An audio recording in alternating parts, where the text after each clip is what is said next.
உளுந்தூர்பேட்டை திருச்சி தேசிய நெடுஞ்சாலையில் கார் மற்றும் டிராக்டர் மோதி விபத்து.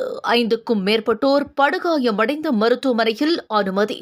அவ்வழியாக சென்ற வடக்கு மண்டல டிஐஜி அருள் அந்த விபத்தில் காயமடைந்தவர்களை உடனடியாக 108 ஆம்புலன்ஸ் மூலமாக மருத்துவமனைக்கு அனுப்பி வைத்தார்.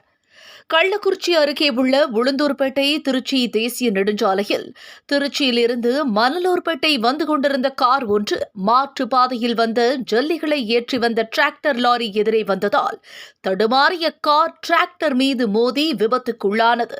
இந்த விபத்தில் காரில் வைந்த 5க்கும் மேற்பட்டோர் காயமடைந்தனர்.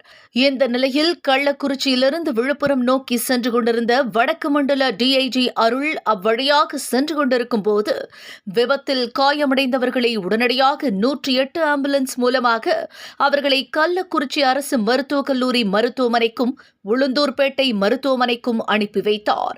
தொடர்ந்த பகுதியில் இதனால் போக்குவரத்து பாதிப்பும் ஏற்பட்டது. அதனை வடக்கு மண்டல டிஐஜி போக்குவரத்தையும் சீர் செய்தார். மேலும் உளுந்தூர்பேட்டை போலீசார் இந்த விபத்து குறித்து வழக்கு பதிவு செய்து விசாரணையும் மேற்கொண்டு வருகின்றனர்.